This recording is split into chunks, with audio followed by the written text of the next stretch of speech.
ചന്ദ്രേട്ടനെ വിളിക്കാറുള്ളൂ. അത് വിളിക്കാൻ എന്നെ അനുവദിക്കണം.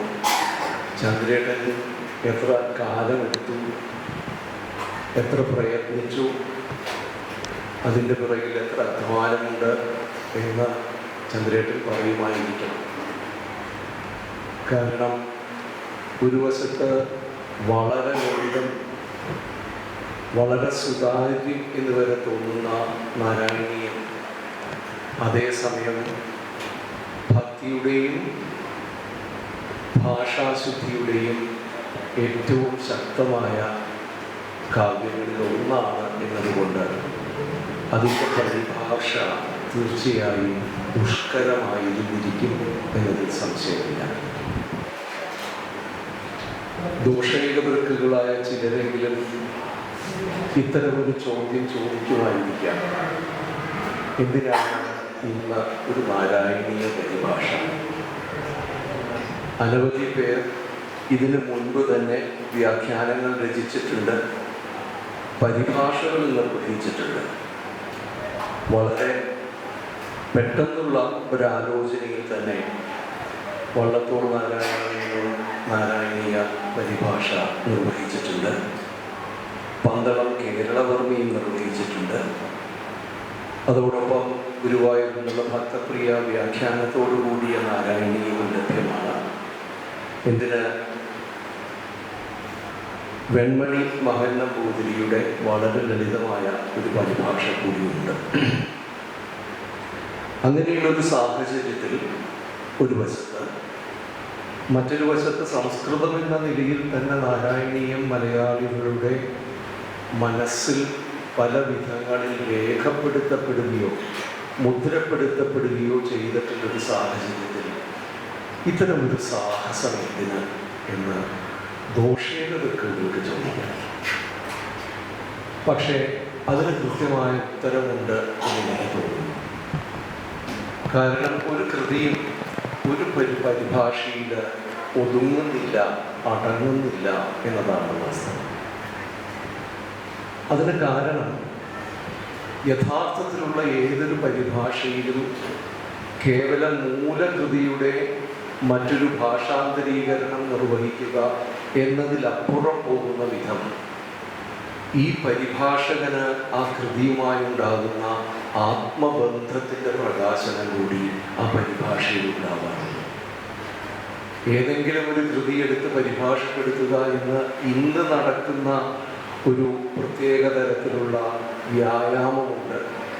അത്തരമൊരു വ്യായാമമല്ല ഇത് മറിച്ച് കാലങ്ങളോളം ആ കൃതി പരിചയിച്ച് അതിനോട് മാനസികമായി തന്നെ വലിയ ഒരു അടുപ്പം രൂപീകരിക്കപ്പെട്ടതിന് ശേഷം, അല്ലെങ്കിൽ മറ്റൊരു നിലയ്ക്ക് അതിൽ ആഴ്ന്നു നിന്നതിന് ശേഷം ഇത് പരിഭാഷപ്പെടുത്താതെ നിവൃത്തിയില്ല എന്ന ഒരവസ്ഥയെന്നുള്ളതാണ് ഇത്തരം പരിഭാഷകൾ ഉണ്ടാകുന്നത്. അതിൽ രണ്ടാമത്തെ ഒരു കാര്യം എന്നത് ഇതിൻ്റെ സ്വാനുഭവം എന്ന നിലയ്ക്ക് പറയുകയാണ്. പലപ്പോഴും പരിഭാഷകളിലൂടെയാണ് നിങ്ങളൊരു കാവ്യത്തെ പരിഭാഷകൻ തന്നെ ഏറ്റവും നന്നായി മനസ്സിലാക്കുന്നത് എന്നൊരു വാസ്തവമുണ്ട്. കാരണം വായന എന്നുള്ളത് ഒരർത്ഥത്തിൽ പലപ്പോഴും സക്രിയമായ ഒരു പണിയല്ല, അത് പലപ്പോഴും നിഷ്ക്രിയമായി നിൽക്കാനുള്ള സാധ്യതയും ഒരു സ്വീകർത്താവ് വായിക്കുന്നു, സ്വീകരിക്കുന്നു. പക്ഷേ ആ കൃതിയുടെ ഭാഷാപരവും സംജ്ഞാപരവും ചിന്താപരവും ഒക്കെ ആയിട്ടുള്ള വിവിധ തലങ്ങളിലേക്ക് കൂടുതൽ മനസ്സിലാക്കി ഇറങ്ങിച്ചെല്ലാനുള്ള ഒരു ഉപാധിയായിട്ട്, ഒരു സങ്കേതമായി പലപ്പോഴും പരിഭാഷ ഉപയോഗപ്രദമാകാറുണ്ട്. ഞാൻ സ്വാനുഭവത്തിൽ എന്ന് പറയുന്നത്,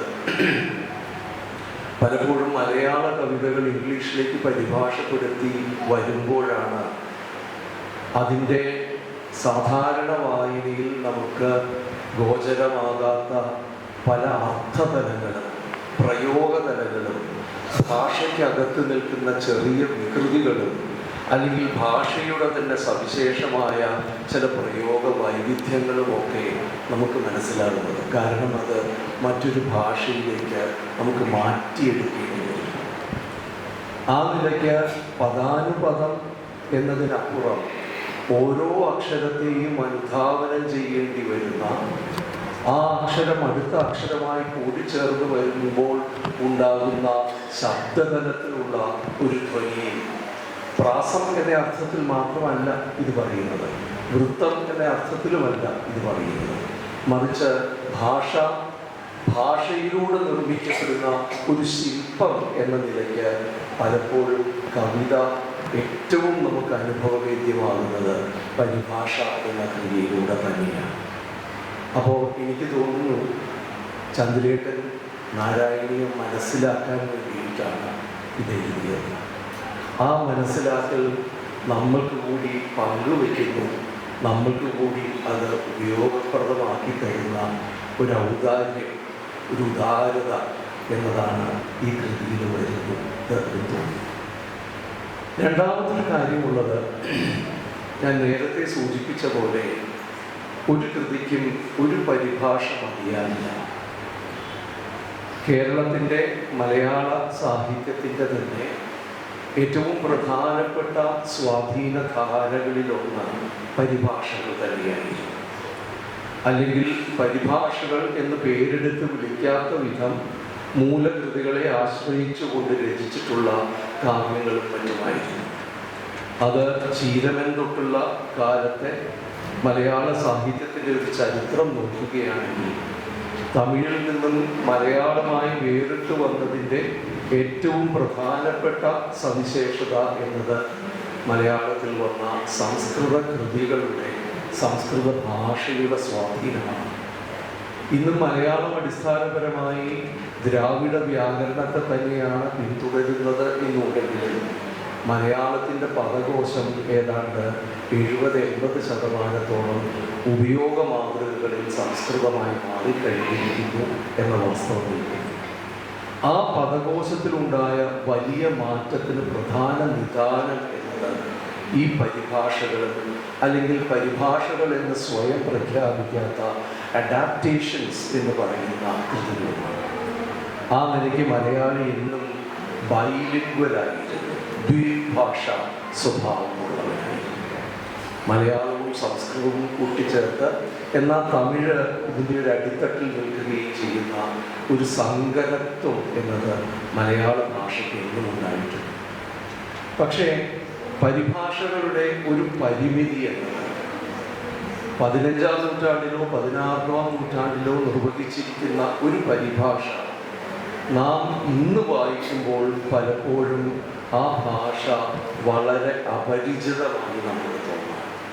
കാരണം ഭാഷ മാറിയിരിക്കുന്നു, ഭാഷയുടെ സ്വഭാവം മാറിയിരിക്കുന്നു, പദകോശങ്ങൾ മാറിയിരിക്കുന്നു, സങ്കല്പനങ്ങൾ മാറിയിരിക്കുന്നു, കാഴ്ചപ്പാടുകൾ മാറിയിരിക്കുന്നു. അതുകൊണ്ട് തന്നെ ഒരുപക്ഷെ 16-ാം നൂറ്റാണ്ടിലെയോ 15-ാം നൂറ്റാണ്ടിലെയോ ഒരു പരിഭാഷയ്ക്ക് ഇന്ന് വീണ്ടും ഒരു പരിഭാഷ ഉണ്ടാവേണ്ട ആവശ്യമുണ്ടായിത്തീരുന്നു.